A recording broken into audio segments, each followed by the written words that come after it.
Hey, folks, did you realize that an estimated 5 billion plastic hand soap and cleaning bottles are thrown away each year? 5 billion with a B. If that's not bad enough, most cleaning formulas are 90% water, which is heavy to ship, leads to excessive carbon emissions. Plus, those products are often filled with nasty ingredients like chlorine and ammonia. That's a lose-lose-lose situation for you and the planet. Vigeland is on a mission to eliminate single-use plastics by reinventing cleaning essentials to be better for you and the planet with the same powerful clean you're used to. The idea is simple. They offer refillable cleaning products in a beautiful, cohesive design that looks great on your counter. 3 different bottles I have for cleaners: yellow, blue, and pink. The yellow is the everything cleaner. What do you call it? All-purpose? Yeah. The blue is the bathroom. And excuse me. Blue is the window, and the pink is for the bathroom. They're fantastic. All you do is you fill your reusable bottles with water. You drop in the tablets, wait for them to dissolve. You never have to buy bulky cleaning supplies again. You never have to lug home those big plastic bottles. Refills start at $2.25, and you can do a subscription or buy in bulk. You'll get additional savings. Vigeland products are independently tested to perform alongside major brands. They are free from dyes, bleach, and harsh chemicals. They have cleaning sprays. They have hand soap. They have toilet bowl cleaners. They come in like a nice tin. You just drop the ball in and bingo. You don't have to have that squeeze thing around. Laundry tablets and dishwashing tablets, which are my favorite. They all come in like a nice little tin. It's fantastic. I've been using this stuff now for a couple of years. Almost all my cleaning products now are Vigeland. They're great products. They work really well. They take up far less room in your your cabinets in your apartment or your house. And you don't have to lug home those huge plastic containers and then, watch them end up in the ocean. Vigeland has a special offer for listeners right now. Get 15% off your first order by going to vigeland.com/majority. You don't want to miss this. vigeland.com/majority, 15% off. That's vigeland.com/majority. Get 15% off. We'll put the link in the podcast and YouTube description. And now, time for the show. The Majority Report with Sam Seder. The destiny of America is always safer in the hands of the people than in the conference rooms of any elite. Sam Seder. They are unanimous in their hate for me, and I welcome their hatred. We must guard against the acquisition of unwarranted influence, whether sought or unsought, by the military-industrial complex. The Majority Report with Sam Seder. And I get the feeling you've been cheated.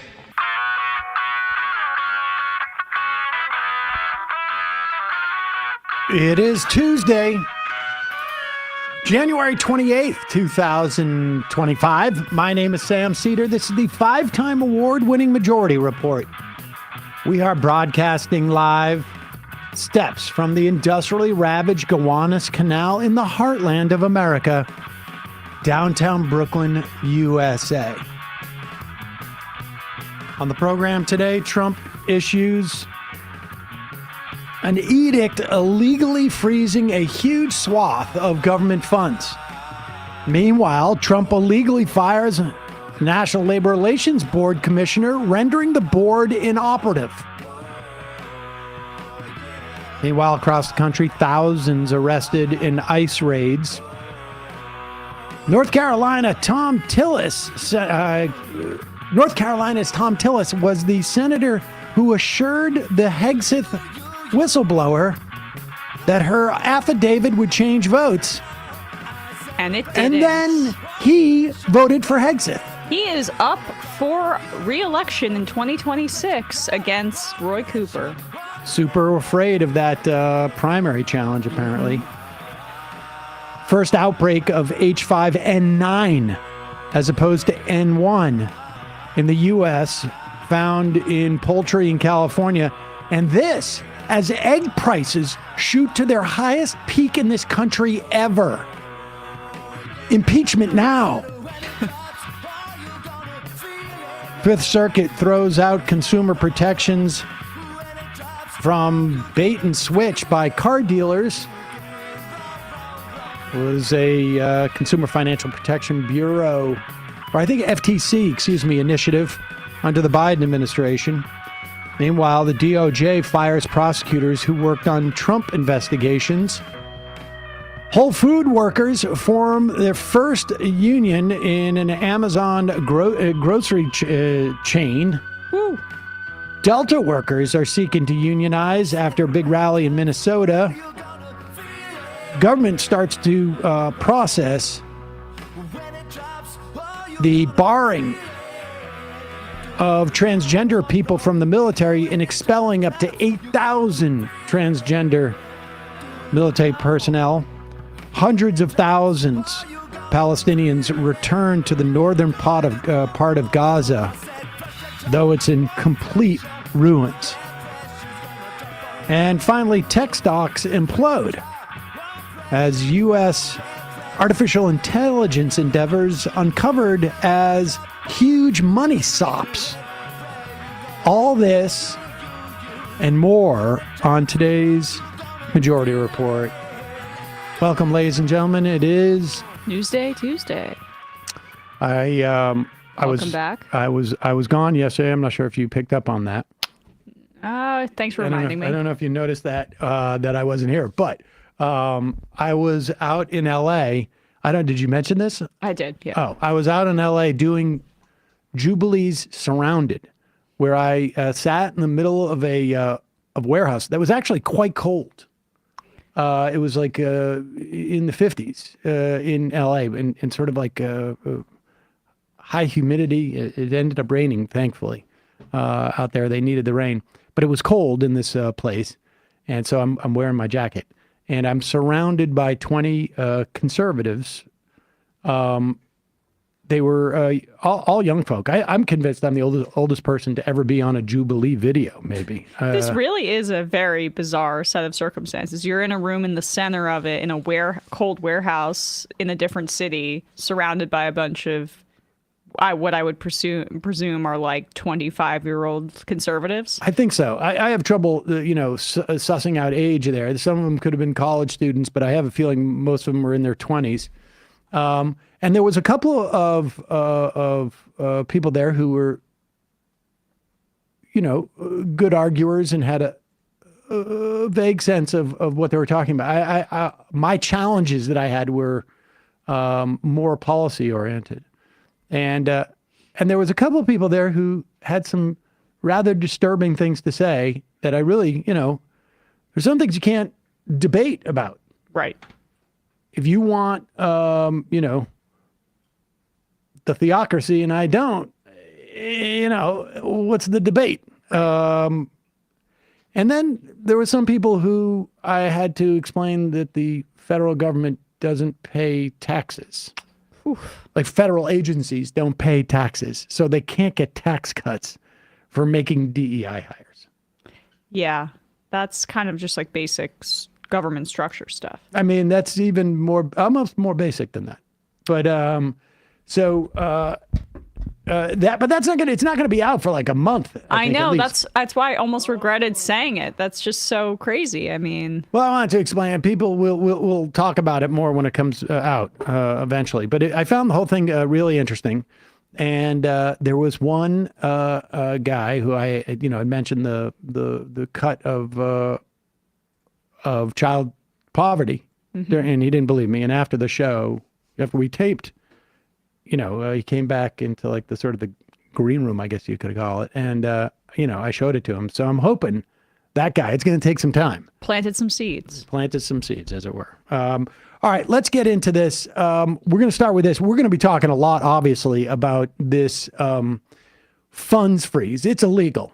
There's a series of things that the Trump regime at this point, I call it a regime only in the sense that like it seems to be purposefully doing illegal things to see where the courts are going to draw the line. Remember, the last time Donald Trump was in office, there were 270 less federal judges and justices, for that matter, who he appointed to sign off on his nonsense and his crazy ass theories. Now, they're not necessarily his theories. They're coming from Heritage Foundation and all the Republicans. This is a Republican administration, and you could see the roots of a lot of this stuff, frankly, during the Reagan years.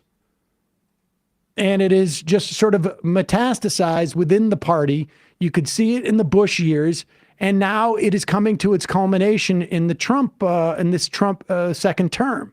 And so they're doing a series of heretofore illegal acts so that they end up in front of the courts and they can expand upon the powers of the president. Because a lot of these judges have shown, that they are this is just a job interview for a promotion for them. And here's Lindsey Graham, the institutionalist, right? The maverick. At one point, law and order, rule of law. Lindsey Graham has been beating this drum for ages. I think was he involved in the Trump, the Clinton impeachment? I can't remember if I get him mixed up with Asa Hutchinson, or they both were. But they were, the outrage, rule of law. There was a time where Republicans would just completely, that's all you'd hear from them. And on Friday, I guess it was, Donald Trump fired 17 inspector generals of agencies. Incidentally, these are people, I think the vast majority of them he appointed. And then, Biden just kept them in, because the whole point of these guys is that they're supposed to maintain, essentially the integrity of the operation of these agencies. Here is Lindsey Graham responding to this firing, and it's really sort of, I think, unprecedented. On Friday night, President Trump removed, as you know, 18 independent inspectors general. Just for folks so they know what that means, these are watchdogs in key departments, from defense to the State Department, Veterans Affairs. What do you say to those who believe that President Trump is going to replace these watchdogs with loyalists? I'm not overly worried about that. It's not the first time people have come in and put their team in place. When you win an election, you need people in your administration that reflect your views. So I'm not really worried about that. This other stuff, the security detail, that bothers me because it sends a signal to future service. Tulsi Gabbard, I'm inclined to vote for everybody, but I want to hear her thinking about Can you pause Assad it for and a sec? Snowden. So that's fascinating. The things he's objecting to here are the removal of his other neocon buddy, John Bolton's security clearance and his Secret Service protocol. Fauci also had his Secret Service protocol removed. I doubt that's the one that Lindsey Graham is upset about. But also Brian Hook, another neocon. So neocons sticking together here. That's the thing that he has a problem with. Just to emphasize your point about Trump being a Republican and this being a Republican administration, the thing this guy's most upset about and raising any objection to is that and the Tulsi Gabbard DNI nomination, which is also pissing off the neocons. Go back to just the beginning of this. And be clear, the reason why the Tulsi Gabbard thing is pissing off the neocons is just that she's just not part of their club. Right. I think she's probably completely unqualified. She has no experience in this other than having been an intelligence, low-level intelligence officer who somehow also secured a meeting with Assad. That's what they're upset about. They're basically upset that she didn't go through the proper channels and met with somebody who the United States was in opposition to. But everything else, her pro-torture stuff, her loving of killing of Muslim people, they would be on board with that. They're on board with that. The Assad thing was weird. It turns out Assad, I know he won a 95% electoral vote, and I was told by a lot of Assadists that this is proof that he's very popular. Turns out he wasn't so popular. No, turns because of out. all the dictating and the torture. It's weird. And attacks on his own civilian population. That's sort of strange. Anyways, let's hear Lindsey Graham again dismiss this firing of the inspector generals. With loyalists. You know, I'm not overly worried about that. It's not the first time people have come in and put their team in place. When you win an election, you need people in your administration that reflect your views. So I'm not really worried about that. This other stuff, you know, the security detail, that bothers me because it sends a signal to future service. Tulsi Gabbard, I'm inclined to vote for everybody, but I want to hear her thinking about Assad and Snowden, and we'll see. But very quickly, the law says he's supposed to give you 30 days notice. He didn't do that. Do you think he violated the law? Well, technically, yeah, but he has the authority to do it. So I'm not, you know, losing a whole lot of sleep that he wants to change the personnel out. I just want to make sure that he gets off to a good start. Pause it. Why have laws? I mean, why have laws? Why have laws? Why have functioning government? I mean, the reason why it's written into the law that you need 30 days to do this is so that you don't have agencies that are completely flying blind in terms of like who's supposed to be providing some type of internal oversight. Technically, he broke the law, but he has the authority to do so because the Supreme Court has essentially given him absolute immunity from any act that is deemed official. So, which is contradicts so many of our laws domestically, but Trump is banking on the fact, and he's probably right, that the Supreme Court will determine that any action that he decides to take, even if it violates the law, is superseded by this executive authority that they've granted him. And let's also be clear. Not only do you have to give Congress 30 days notice of firing an inspector general, you need to provide a specific reason. You need to provide a specific reason, not just, and I should say case specific. And there's absolutely, like, even if your argument is like, well, we have a fundamental disagreement. There has been no fundamental disagreement. You're in office for a week. The point is that they are attacking, and I know, and we're going to end up saying this over and over again for, I don't know, 2 years probably. But the whole idea is to destroy the administrative state. This is something we were saying for months and months and months leading up to the election. It was so clear. In a moment, we'll take a break, and when we get back, we'll play a clip from one of the chief of the wrecking crew of our government. But they are undermining the functioning of government. And now we're starting to see literally across the globe the implications of this. Literally across the globe. From cancer patients to HIV patients to, I don't know, checking on stores of munitions and bombs. I mean, across the board. To the unreported massive, America's greatest outbreak of TB and I don't know, whatever it is, 60 years, 70 years. Unreported, short of a couple of magazines because the federal government can't report on it. But there's a whole point as to, like, you know, him breaking the law and Lindsey Graham making it absolutely clear he doesn't care. We're just going to pick and choose the stuff that we think is important. There's no law, incidentally, that we need to have Secret Service people protect John Bolton because he's an a-hole. Mm-hmm. We'll see. But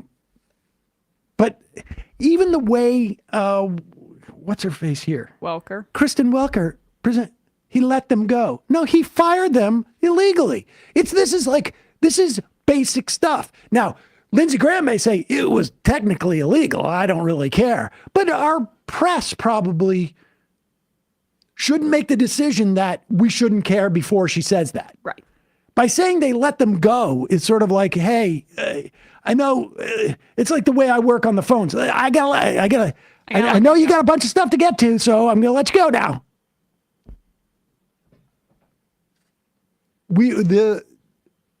There's no element of our society that is up to this moment right now. And They let him go. An extended lunch break. What are you going to do? Oh, it doesn't bother you? Oh, okay. Okay, good. Let's move on to something else, shall we? How about, wait, why doesn't the fact that he's breaking the law bother you? Are we allowed to cut corners like that now? Is that all right? Again, Richard Beck, and writing about the Iraq War and the War on Terror and how we're living in the wake of that and the lawlessness and the consequences of really letting the Bush administration commit one of the greatest crimes in the history of our country.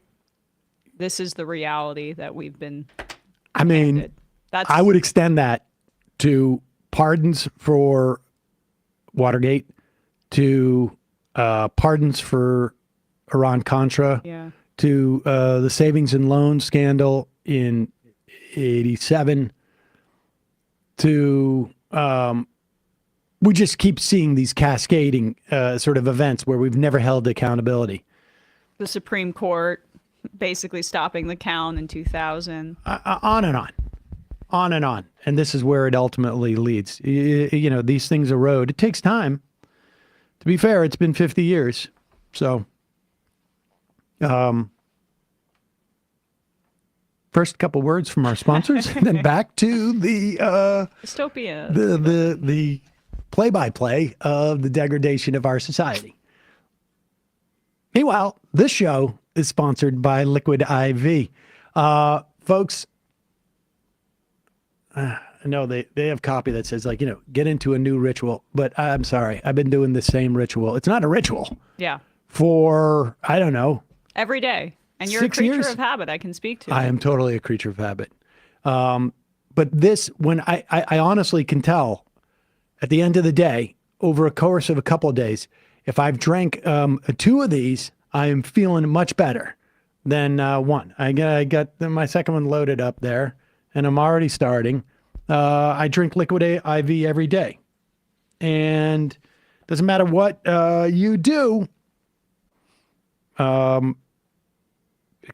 extraordinary hydration every day with Liquid IV is going to help you. It is powered by Liquid IV Hydroscience. They have flavors like their new hydration multiplier, sugar-free raspberry lemonade. Ooh. Yes.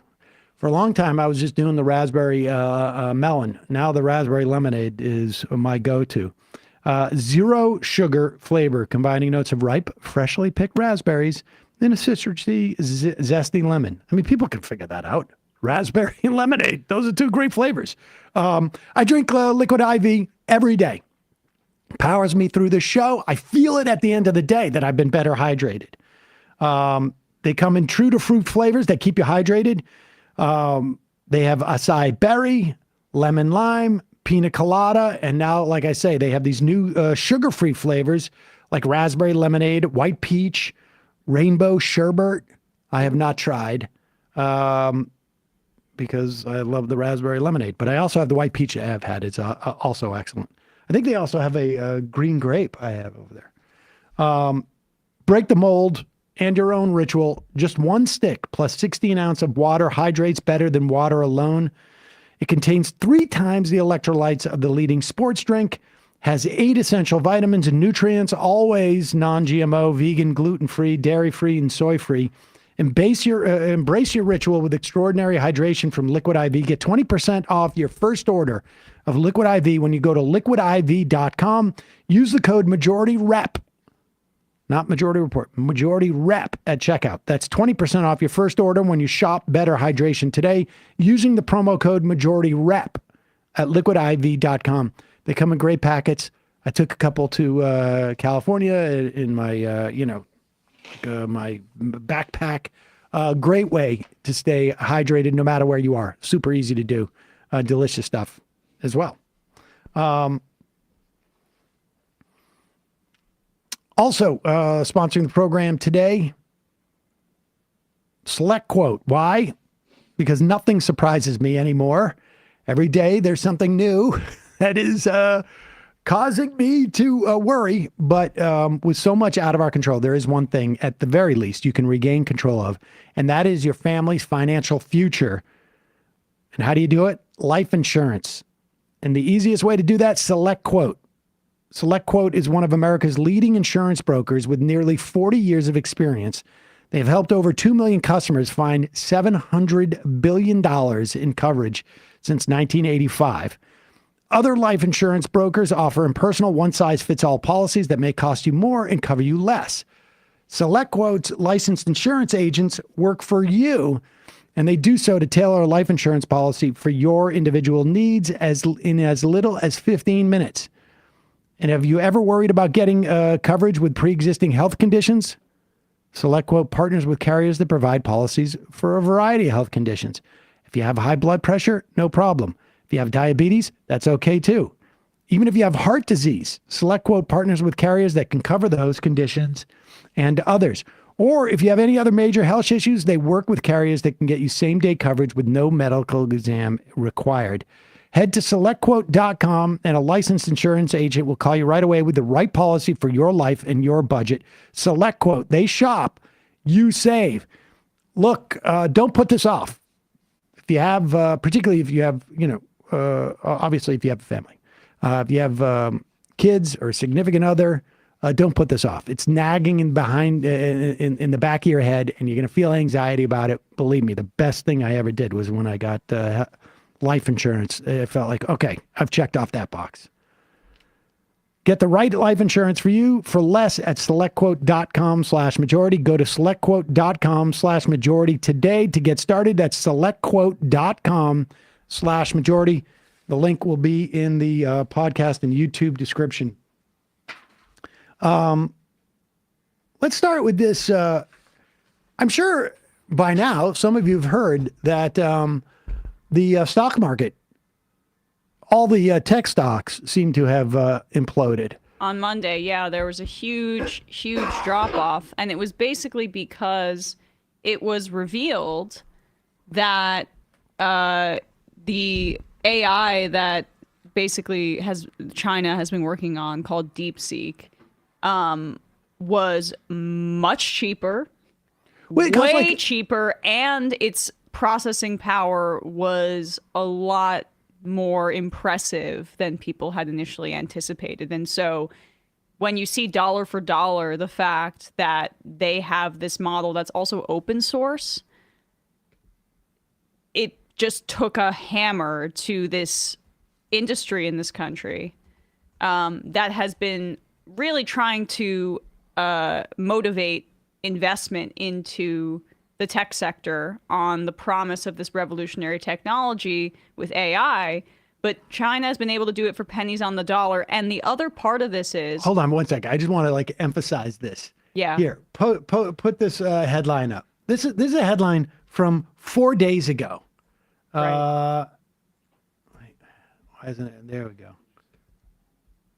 There it is. This is from Reuters. Okay.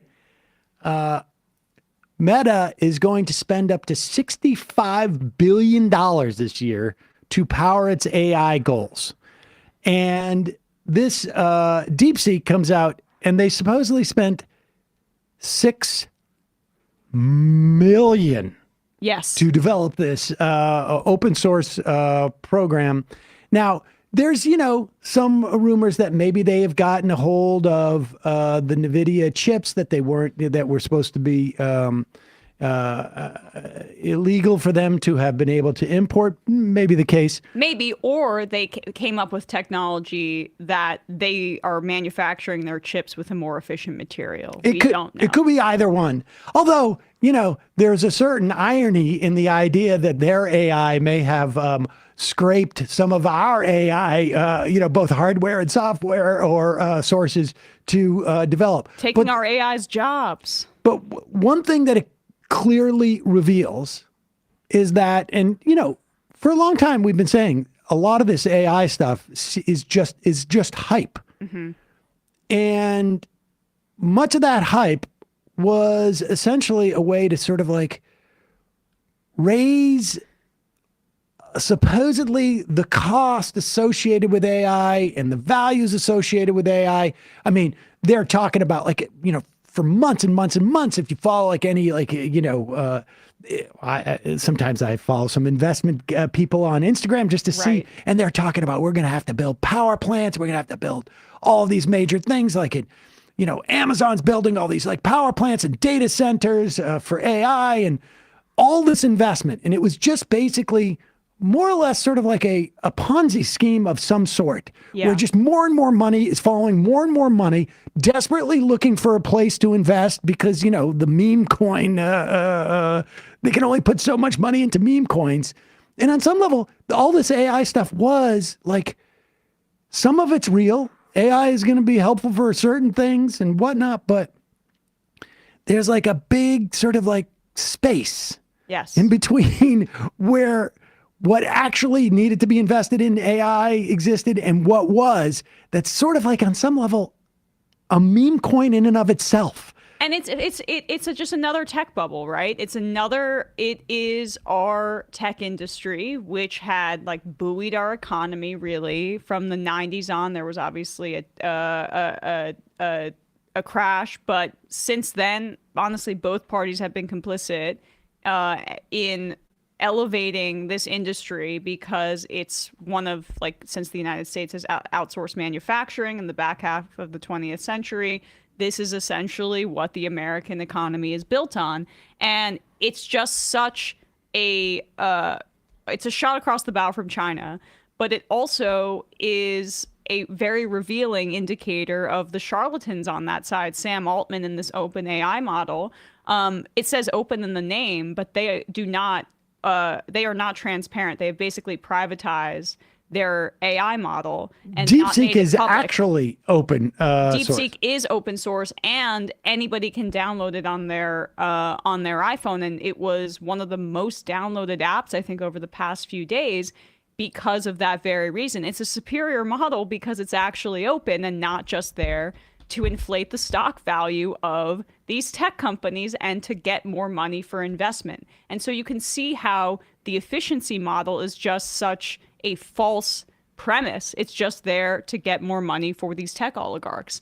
And this would be, I guess, just something to laugh at if these oligarchs weren't a part of the Trump administration. And if we didn't see things like this, which is Chuck Schumer basically saying, oh, we're going to get on top of this. Chuck Schumer tweeted, the DeepSeek announcement from China has been called by some AI's Sputnik moment for America. It's precisely why I made AI a top priority in the last Congress and will keep at it. And you know who he's echoing there? One Mark Andreessen, who, when I was researching this, found out has blocked me, which is great.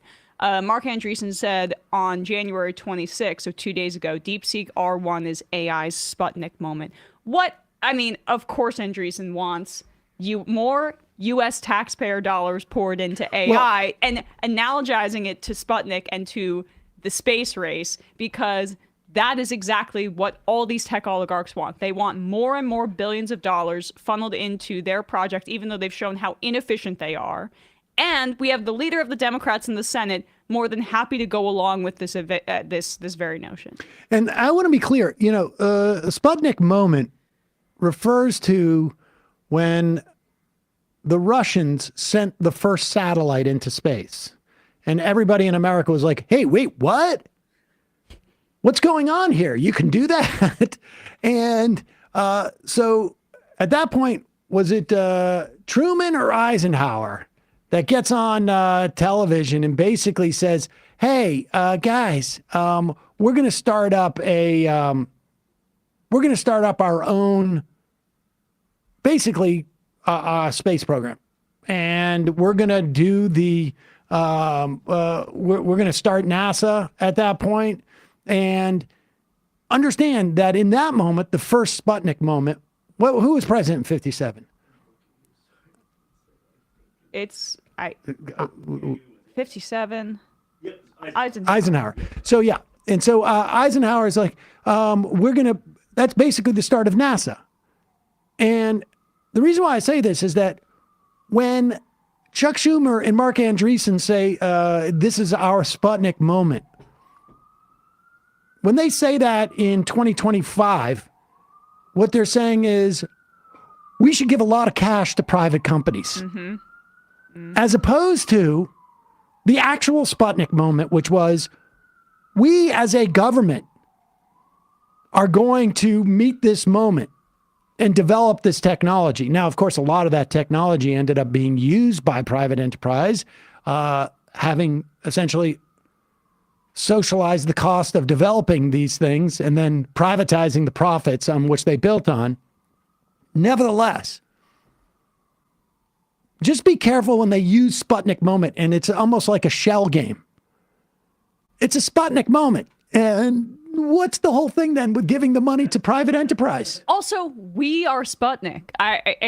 We were the first to get on the moon in this space race, right? Like, that's considered the thing we beat the Russians at, or the Soviets. Well, at. they beat us into space, though. But they beat us into space. But our AI, say like it's so advanced. Like in theory, we beat them on AI and getting ahead of it, or at least that's what we were being told. But they've clearly created a superior product, and they're going to get there more quickly because of the open source model, because they are not enclosing it in such a way, and because everybody's going to be able to download it. So I'm making a prediction right now, and I'll expand this to Democrats as well, but Republicans are going to be saying that this is a national security threat in 48 hours. I'm sure that the Democrats will follow suit. Deep-seek Chinese bioweapon leaked from a lab or something like that in order to pervert the minds of the American public, just like that communist TikTok. Yep. But countdown clock. But these are the people running our government, right? Like, when we talk about oligarchy, isn't it incredible how little we're mentioning these Republican politicians and we're just talking about these tech freaks? Because they're running the show. Yep. It's as obvious as anything. Yep. And it happened almost overnight.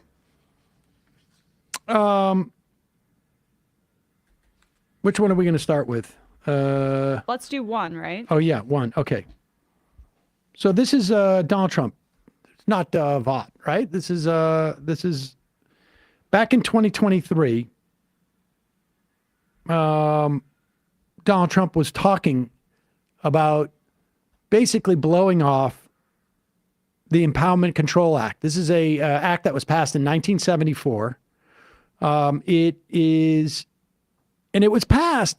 It basically says when Congress authorizes expenditures, or basically says it's not even just an authorization. It says we want to spend X on Y, or whatever it is.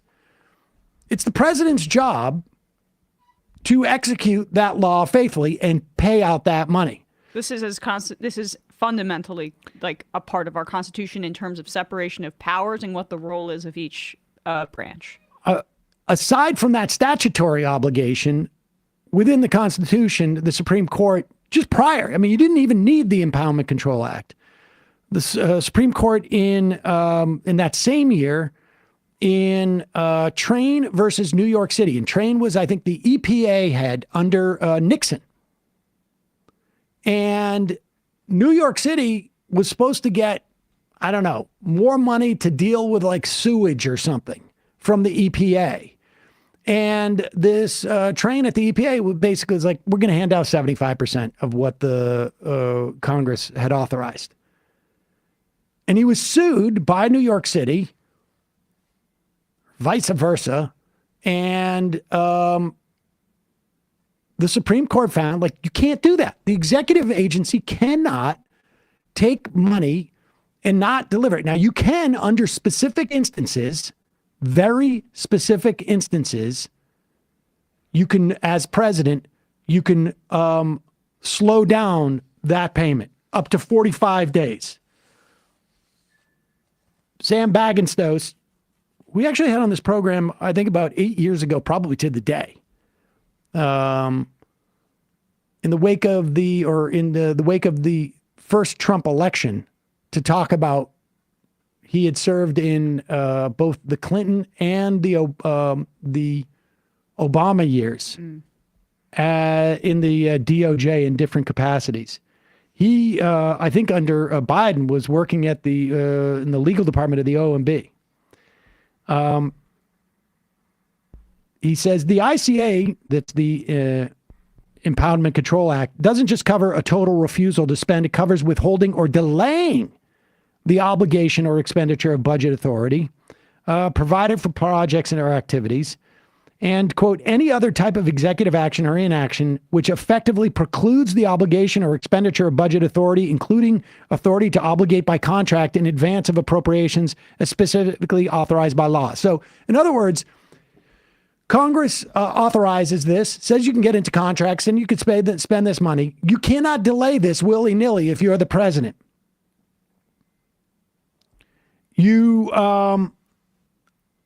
And no officer or employee of the United States may defer any budget authority or for any other purpose. There are permissible instances where you can delay for 45 days.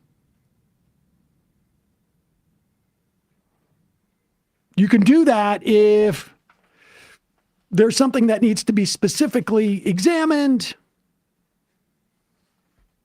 I mean, this is why Trump got in trouble when he held back the Ukrainian funds for 55 days.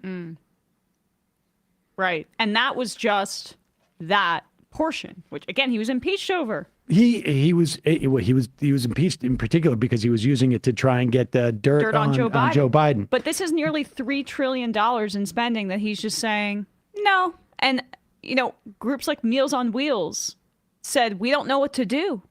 We're trying to feed people, but we have to pause our operation because he just said he's not going to use the government to do anything. In terms of what is permissible, again, there are permissible acts. However, the OMB memo makes clear that the whole point of the pause is to make sure the spending appropriated by Congress is consistent with, quote, the president's priorities. That is not a permissible reason to delay spending. That is not one at all. Because you're saying that because the president feels like it isn't necessarily written into the Constitution? Yeah, you just simply can't do that. And to be clear, we'll go through some of the stuff that has been put on pause, but it's not just a question of a pause. It is, I mean, anybody who does anything knows that, like, if you don't know if this money's coming, or you're supposed to hire somebody, or you're supposed to get into a contract and you can't do it, it screws up everything. Here is Donald Trump as early as, when was this? This was 2023, so he's running for president at this point, and June of 2023. He labels this video Agenda 47. Remember when they were pretending that Project 2025 wasn't something they were going to implement? Exactly. This feels like his dog whistle for that. And he lays out exactly what he just did and what his intention is to do here a year and a half before he actually ended up doing it. 100 years under our system of government, it was undisputed that the president had the constitutional power to stop unnecessary spending through what is known as impoundment. Very simply, this meant that if Congress provided more funding than was needed to run the government, the president could refuse to waste the extra funds and instead return the money to the general treasury and maybe even lower your taxes, although we did give you the biggest tax reduction in history and the biggest regulation reduction in history. Two things I'm very proud of. Now, Sam, if this money has already been... Yes. This is back during his stage where he had a lisp. I don't know why, but I like that stage. I know. He got some more sticky... They fitted his dentures up a little bit denture better. gel. So how does this save Americans on their taxes if he's impounding money that's already been collected? We just put it back into the treasury and just give a rebate. Oh, so you're sending everybody's tax money back? Is that what's going to happen after he impounds this $3 trillion in federal spending? The ICA, just to be clear, has a special process to rescind certain spending. And you have to deliver a special members to Congress proposing rescissions that Congress then must approve, because Congress has the power of the purse. You learn this when you watch those Sunday morning cartoons as a kid. And then, even then, if the Congress declines, the money cannot be held up for more than 45 days. And he's going on to say, like, there's a second process called deferral, where presidents can propose a delay of funding if they find operational efficiencies or need to provide for contingencies. And those deferrals can only last until the end of the fiscal year, and they cannot be due to policy differences. And in the OMB memo, they make it clear. Now, there's a lot who speculate they just want to go to the Supreme Court. And they want to basically give the Supreme Court another opportunity, despite what we saw in Train v. New York in 1973, 74, despite the statutory provision of the Impoundment Control Act, and despite an OLC memo from 1988, when I presumably, Reagan was trying to do this. But let's listen to Donald Duck over yeah. here. What is it, Donald Duck or is it Porky Pig? I can't remember. Aesthetically Porky Pig. And the biggest regulation reduction in history, two things I'm very proud of. And they still are there, although they're disappearing rapidly under Biden. Thomas Jefferson famously used this power, as did many other presidents, until it was wrongfully curtailed by the Impoundment Control Act of 1974. Not a very good act. This disaster of a law is clearly unconstitutional, a blatant violation of the separation of powers. When I return to the White House, I will do everything I can to challenge the Impoundment Control Act in court and, if necessary, get Congress to overturn it. We will overturn it. I will then use the president's long-recognized impoundment power to squeeze the bloated federal bureaucracy for massive savings. This will be in the form of tax reductions for you. This will help quickly to stop inflation and slash the deficit. To prepare for this eventuality, on day one, I will order every federal agency to begin identifying large chunks of their budgets that can be saved through efficiencies and waste reduction using impoundment. Of course, this will not include national defense. And unlike Ron DeSanctimonious, who doesn't really know what's happening, I will not lay a finger on Medicare or Social Security. He wants to destroy Social Security and basically obliterate Medicare. These are benefits for our seniors. We are not going to touch it. There are many other things we can do. We're not going to let Ron DeSantis do anything to hurt Medicare or Social Security. On the contrary, some of the funds we save through impoundment from other parts of the government. Okay, all right, he's going on. I mean, the point is, here he is talking about impoundment a year and a half, almost, a year and a half ago. Saying exactly what he's doing right Yep. now. I mean, this has been communicated. And of course, you heard the media, talk about this over and over again during the election, these plans that Trump had. Also, to illegally impound. But Emma made the point. You could hear him in there. We're going to take this to court. They want to challenge this entire regime, as it were, in court. And this regime being Congress controls the purse. Why do you need Congress? Why don't you just have an advisory committee to say, like, yeah, might be good to fund this. This is Curtis Yarving was apparently at these Trump parties. There was a big, piece Sylvester. in the New Yorker. This is what he's saying about thinks that being a dictator is good, and that FDR was a dictator is what he claims falsely. That's what Andreessen said on. They all love Yarvin. They all love Yarvin. We've been talking about Curtis Yarvin now for about 6 to 8 months. All part of this Peter Thiel PayPal crew. And this is the new monarchy that they want to set up. And when they remember how they kept talking about bureaucrats, like the vote and the Project 25 people, they're obsessed with the idea of purging the government of bureaucrats. It's not the billionaires that are hurting you, according to these right-wing populists, I say in quotes. It's the bureaucrats, the federal government. But here, Donald Trump is saying, it doesn't matter what Congress decides through our or whatever's left of our democratic process in terms of what we're going to do with spending. My bureaucrats that I've replaced are the previous bureaucrats with my own cronies in the same position are going to make ad hoc decisions about whether or not we should follow the law as Congress has delineated. This is it's all projection. They want the power of the executive branch to be able to supersede what Congress decides. And then they pretended that that's what the Democrats were trying to do. Anon, but not Q. A friend of mine is applying for postdoc fellowships in clinical psychology and recently received emails from all the VA sites stating their fellowship programs might be canceled because of these cuts and the hiring freeze. And I'm sure the MAGA folks love seeing mental health services for vets being slashed. Well, they do love that because Pete Hegseth was trying to privatize the VA at his previous position. Let's be clear. There are actually we're talking about 3 or 4 different executive orders that are implicating things. The DEIA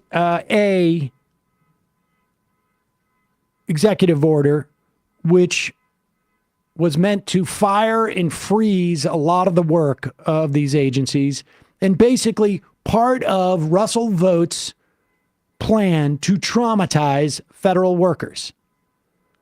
In some instances, obviously, they're firing prosecutors. In some instances, they're firing the inspector generals illegally so that there's nobody there to report on any type of malfeasance that's going on in the agencies. And in other instances, they're freezing funds. And in other instances, they're freezing communications. We'll go through all of this, but let's put up a list. This is just a partial random list of programs that have been put on freeze right now.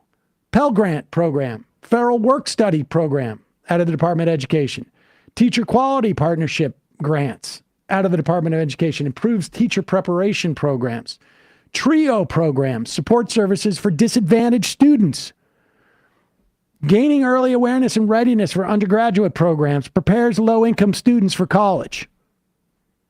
Perkins Career and Technical Education Grants funds career and technical education programs out of the DOE.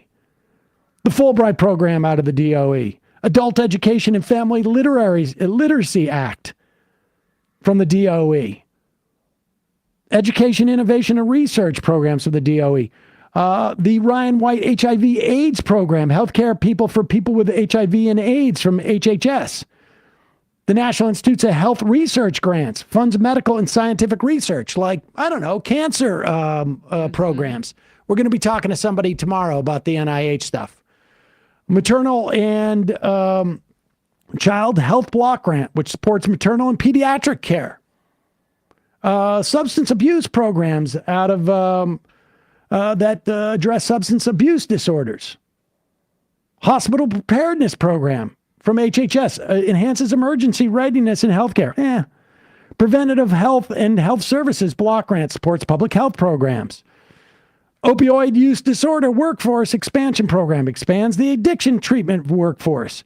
Community development block grants, local community development. Let's do the next one. Small Business Technology Transfer Program, collaboration between business and research institutions. Department of Labor Workforce Innovation Opportunity Act, job training and employment services. Trade adjustment assistance from the Department of Labor supports workers affected by trade. Federal Work Opportunity Tax Credit encourages hiring of disadvantaged individuals. Manufacturing Extension Partnership, supporting small manufacturers. Yep. Rural Micro Entrepreneur Assistance Program funds rural small businesses.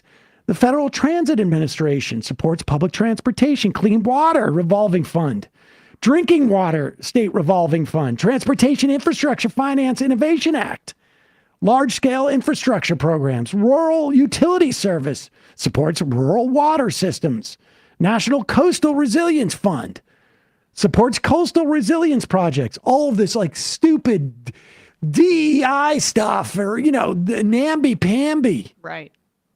Environmental quality incentive programs helps farmers adopt conservation practices.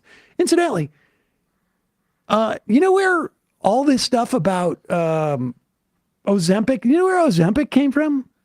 What? studying the spit of lizards or some type of thing like that. That's amazing. I just drop that in there because when you hear like all these Republicans for years and years and years, why are we studying the spit of lizards? Then it becomes like the most dramatic life-saving drug that we have. Hazard mitigation grant program funds disaster mitigation areas. The build transportation grants, wildfire hazard mitigation assistance program from FEMA. SNAP provides food assistance. Child and adult care food programs, funds meal for daycare programs, women's infant children program, supports nutrition for low-income mothers and children. Farmers market promotion program expands farmers markets. Remember the family farm, how important that is? U.S. Geological Survey supports geological studies. So you know where like earthquakes are coming from? Mm-hmm. Speaking of which, the National Oceanic and Atmospheric Association grants. It funds ocean and climate research. I mean, we can go on and on and on. Scroll down just a little bit. Let's just pick another random one. Disaster Relief Fund funds disaster response. Marine debris removal grants clean up oceans and waterways. Weatherization assistance programs improves health, home, and energy. I mean, we didn't even get through the full 100. And that's just a random sample. This is the stuff that is going on right now.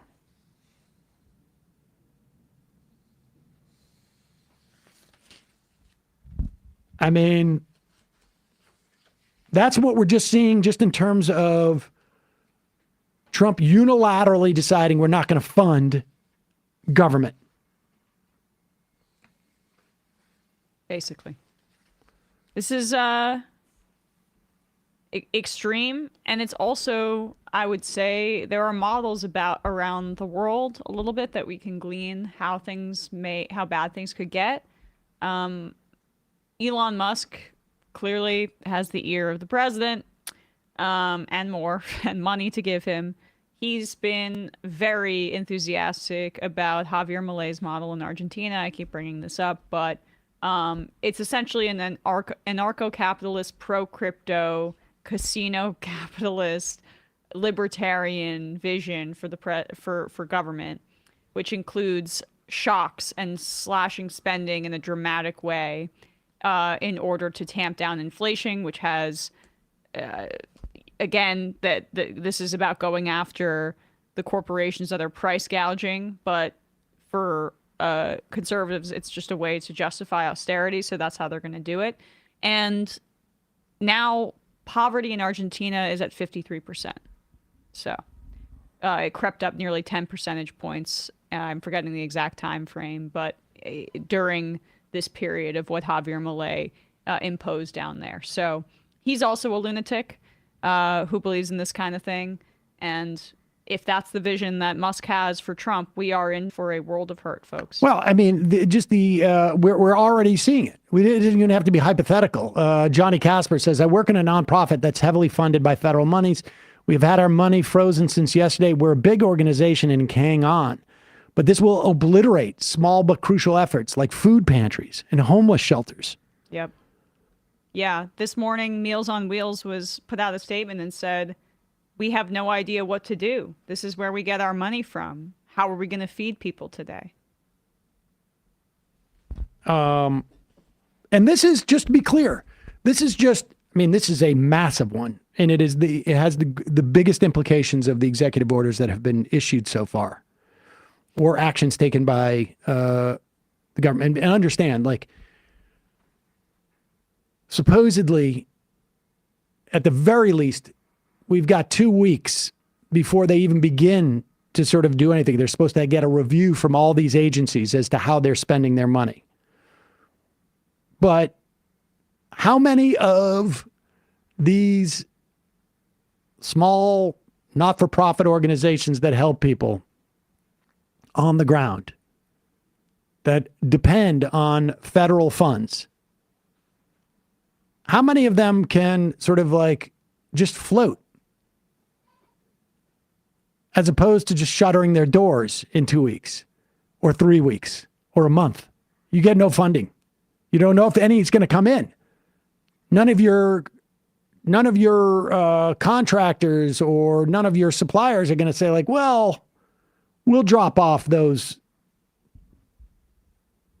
whatever, the building supplies, the food that you need. I mean, this is why like a government shutdown, when we talk about a government shutdown that, lasts like 2 or 3 weeks is even problematic. Mm-hmm. I mean, 2 or 3 days. But the idea that essentially the government is frozen and cannot fund any of its initiatives for at least 2 or 3 weeks, it's going to be devastating. It really is going to be devastating. But let's move on to the next illegal thing that Donald Trump did. Remember, we were upset about the vote that didn't take place, or I should say, Harris did not return the timing of the vote for approving of it, one last member of the National Labor Relations Board. It was never clear to me exactly what the dynamic was with this, whether Harris was unaware or was contacted too late about this vote or whatever. It's a vote that should have happened way earlier. But Manchin and Sinema showed up. They voted against it. And a seat that could have been occupied until 2026 by a Democratic appointee was not appointed. Well, turns out that was sort of irrelevant. Because what Donald Trump did have the ability to do was to fire the U.S. Labor Board, the National Labor Relations Board's general counsel. Joe Biden did that on day one, more or less. When he was president, not a sitting member of the committee. The general counsel, though, has a lot of authority to determine which cases are prosecuted by the agency. As you know, Abruzzo was probably by far the best general counsel that we've had in the National Labor Relations Board in, I think, probably, I don't know, maybe close to my lifetime, at least 40 years. They also had the ability to set sort of long-term policies and set up dynamics like, if you don't recognize the union within 2 months after they voted for it, it becomes an unfair labor practice and immediately go into arbitration. I mean, those type of policies, ones that give, that attempt to even the playing field between unions and management, because so much of that has been tilted towards management. Early on, they gave the ability of workers to organize on company grounds because that's where the workers are. And that made all the difference in the world for those first Amazon unions. Right. Trump had the authority to fire her, and he did so. But then he did something that was completely unprecedented in 90 years of the National Labor Relations Board, which was established by the National Labor Relations Act. He fired General Counsel Jennifer Abruzzo, but he has now fired a member of the board, Gwyn Wilcox. And the National Labor Relations Board cannot issue decisions unless it has a quorum of at least 3 members. And now there's only 2. 1 Republican and 1 Democratic member. So there were 2 vacancies, including the one that Sam just referenced. Now, if There's this firing goes through, which we have all reason to believe that it will, there will be 3. And Trump could just decide not to fill this seat, and it would deadlock the NLRB for his entire term. He could do that. And essentially, they would not adjudicate any type of labor disputes. And who do you think wins in those situations? Populism. Her term was to end in August of 2028. The only way that you're allowed under the National Labor Relations Act to fire a National Labor Relations Board member is upon notice and hearing for neglect of duty or malfeasance in office, but for no other cause. So again, they want to take this, she's sued as of, I think, today. And they want this to go to the Supreme Court because, as you know, there have been many corporations that have been trying to basically say the National Labor Relations Board is unconstitutional. You want to know the two biggest ones who are suing over that? Musk and Amazon. SpaceX and Amazon are suing over the constitutionality of the NLRB. So as we said in reference to Trump basically freezing all federal spending and saying, I'm just going to do so because I'm King Trump, this is another way for him to goad the Supreme Court into taking up these cases. And it's kind of nudging them. Take up Elon's case, my buddy. Take up Jeff Bezos' case. He's my new buddy. Blow apart the NLRB and kill the federal agency that's responsible for adjudicating union elections and labor disputes. Yep. That's what they're trying to do. And I'm sure that Sean Fain is taking notice. General strike in 2028 is still on that calendar. DeepSeek Thoughts also says Trader Joe's is in on that too, and I think that is the case. I think they're still part of that suit. And I mean, so we're going to talk about people unionizing or attempting to in the absence of a National Labor Relations Board. And it's going to be a different process, I would imagine. And we're going to be, over the next couple of weeks, we'll be talking to a lot of well, I would imagine over the next couple of months, we're going to be talking to union people, and folks can unionize. They just may not have the same rights or protections within the context of that union. But you're going to hear of a lot more people getting fired if they try and unionize because they have no recourse. Mm-hmm. So we will see what the Supreme Court does, but it's 6-3. We're not at 5-4 territory anymore. This is 6-3. You can afford to lose a vote on the National Labor Relations Board existence.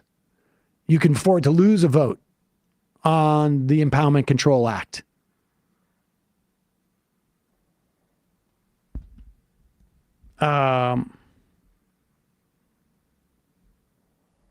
So we will see. We will see. Brooklyn Best asks, where's the hope? Tune in next week. I mean, look, the National Labor Relations Act is only 90 years old or so.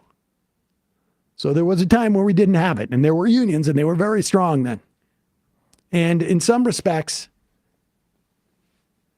you know, maybe this enhances parts of not necessarily the union movement in terms of its like sort of like legal abilities, but in terms of like its solidarity. Yep.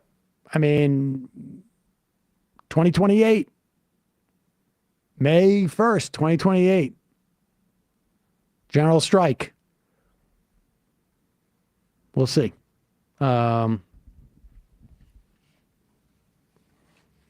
We'll see. We got a lot more to talk about just in terms of like thousands arrested in ICE raids. Presumably they're all criminals, right? They've all committed criminal acts. We could also talk about the supposed win that Trump had with Colombia, which in fact turns out not to be a win. Or we could talk about the fact that there is the largest outbreak of TB in the country's history in I don't know how many I think it's in the history of the country. Yeah. And do you know what the CDC is doing about it? We don't know because they're not allowed to put out a single press release. Mm-hmm. Do you know how the CDC is contacting maybe agencies outside of Kansas? Like, hey, there may be a problem here. Well, they're not, because they're not allowed to contact anybody outside of their own agency.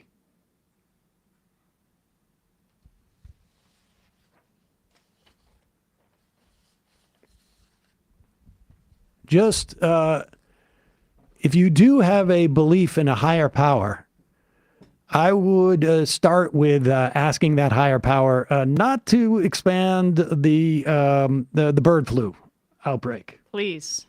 Please. Crunchy. ICE has already begun conducting raids here in Atlanta. This is troubling on its surface, but now our pediatric staff are stuck in this ridiculous situation where they either comply with potentially illegal demands from these goons to release medical records, or they refuse to comply and are arrested for obstruction. Our staff are legitimately afraid to show up for work, and management has no advice for them. This is so effing stupid. Yep.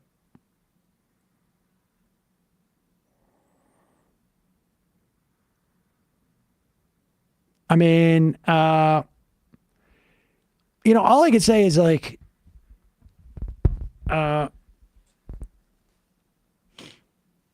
despite our massive issues with the Biden administration and Harris's failure to address those, even hypothetically, in her campaign,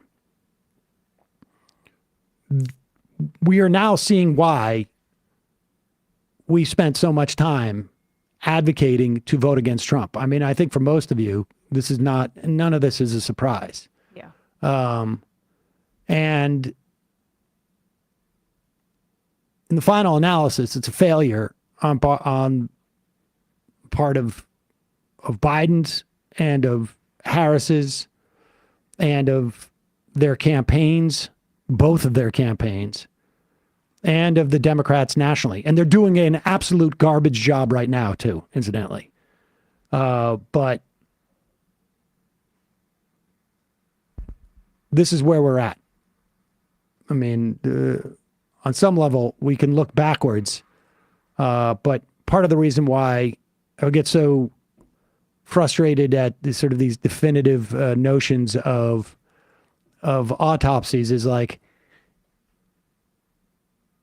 we don't know where the American public's going to be 6 months from now. Never mind, in January. And so rising to the moment in January is very different than it will be in June, because the moment's going to be very, very different. But it turns out the moment's going to be pretty different by February, 15th. But we will, I do have a couple of words of critique of the way that Democrats are reacting. I mean, aside from like all of this sort of capitulation we're watching, and this, we can work with this, and the sort of like the essentially agreeing with sort of some of the narratives about immigrants and whatever it is. Like, and I'm not that concerned with voting for certain nominees, because there's no way to stop these nominees. And the fights that are picked should be fights that can be, at the very least, either won or educational for the public.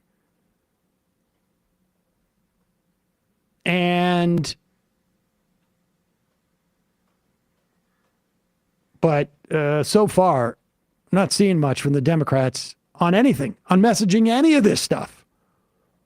And it's not like this stuff was, I can tell you, 6 weeks ago, 7 weeks ago, 8 weeks ago, whatever it was, on November 8th or 9th,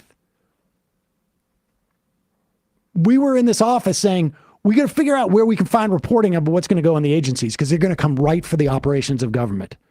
So the idea that, Democrats, lawmakers, whomever, didn't have time to see this.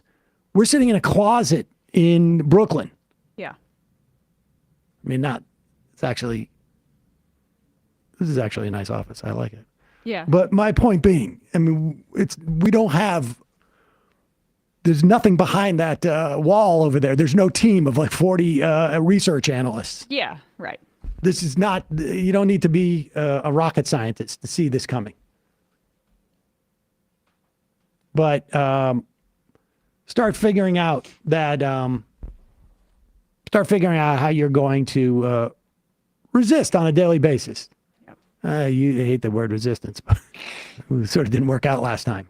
But we still have to. It doesn't matter if it was cringe. And Sorry, listen, I have a stuffy nose. But maybe we should sell stickers saying Trump did this, and you could start putting stickers on a box of eggs. I also think that resistance idea almost takes more import now when it seems that so many institutional players, both in Democratic politics and in the press, just have zero interest in doing it now. Yeah. Like it almost seems like more I think pressing now, knowing that like capitulation and abdication is kind of the in thing right now. well, he's even more dangerous now, which is incredible. Like that we focus so much of our energy on Russia Gate, basically, which, I think that Donald Trump had an improper relationship with Putin and Russian oligarchs. I get it. But was that the smartest political way to attack this guy? I think the obvious answer is no. From the beginning in 2016 in that race, they did not want to implicate the Republican Party. Yeah. And I'll tell you, Donald Trump was not sitting in Trump Tower going like, I can't wait to deal with this Impoundment Control Act. He wasn't sitting in 2015 going like, this, my long-term play is to defund the agencies. All of these ideas are Republican ideas. All of them. This is the Republican Party.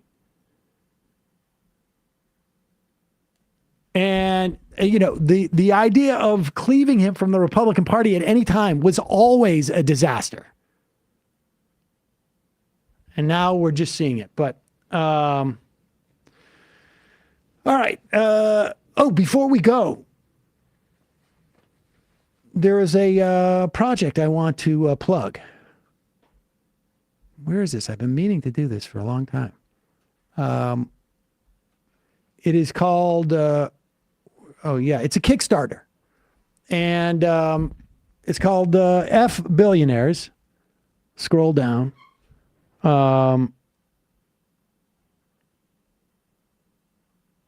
It's by Jim D. Bartolo. I think he's been a long-time listener of the program. But you may have heard him. He's been on the Letter Hack, of course. The Letter Hack always gets in there first. But he's been on the Letter Hack. I think he's been on a couple of shows. And he is doing an animated, what do you call it? Graphic novel. Sorry. Graphic novel. Basically telling the story about why a billionaire should not exist. And go there. You can make it happen. He's got a goal of 35K because, look at the drawings. You can't make an entire graphic novel form without, having being able to support yourself doing it. Yeah. So head there, pledge something if you can. This is a great way to get kids involved in it. Show it to Saul. Oh yeah, I'm gonna get it right. I'm gonna go and contribute. So do you get a copy? Oh, you can make a pledge without a reward. Keep going down. I want to see what some of the rewards are. Get a copy of that for Saul. Psychic High Five. I think 25, you get the digital PDF.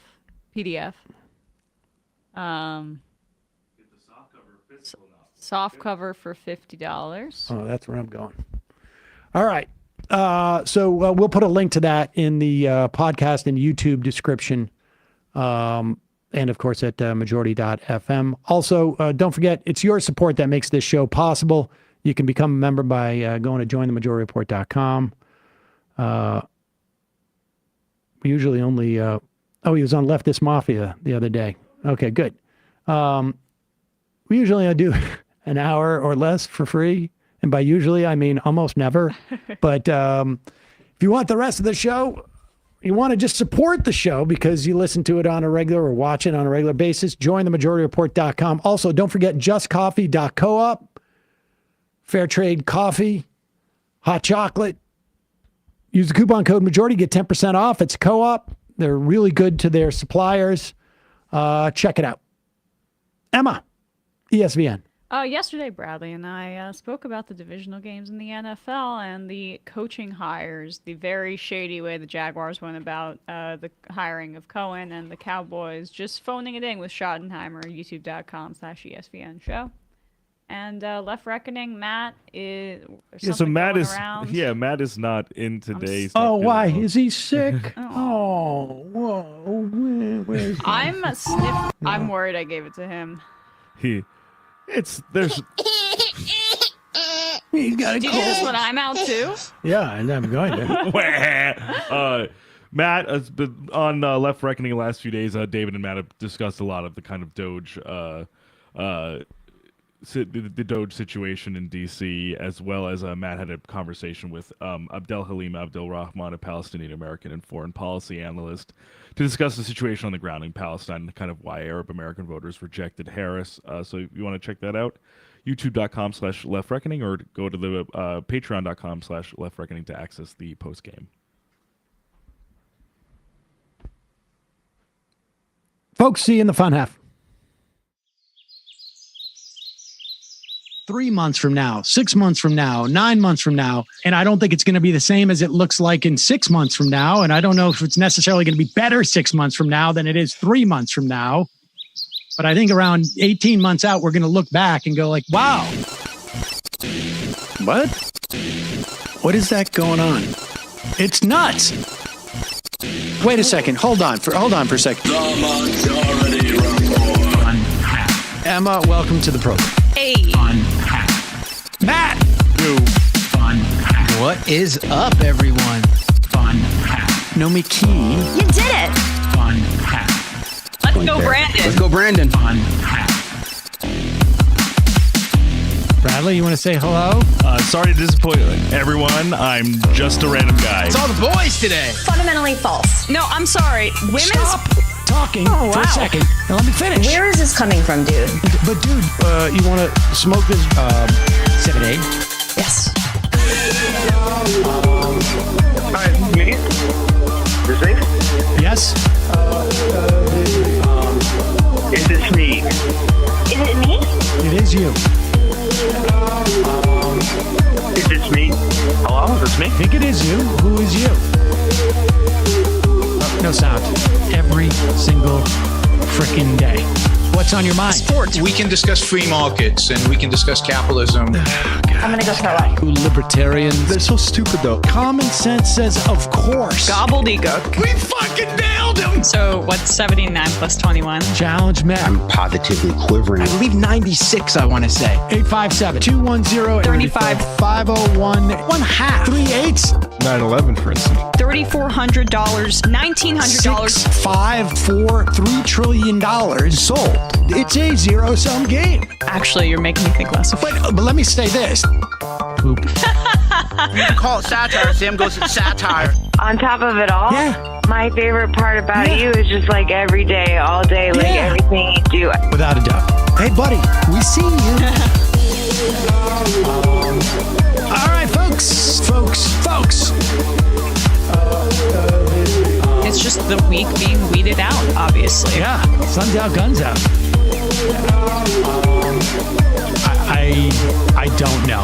But you should know. People just don't like to entertain ideas anymore. I have a question. Who cares? Our chat is enabled, folks. I love it. I do love that. Look, gotta jump. Gotta be quick. I gotta jump. I'm losing it, bro. 2 o'clock. We're already late, and the guy's being a dick. So screw him. Sent to a gulag? Outrageous. Like, what is wrong with you?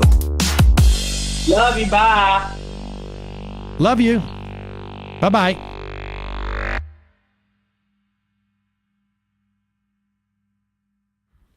We are back. Sam Seder, Emma Vigeland on the Majority Report. We'll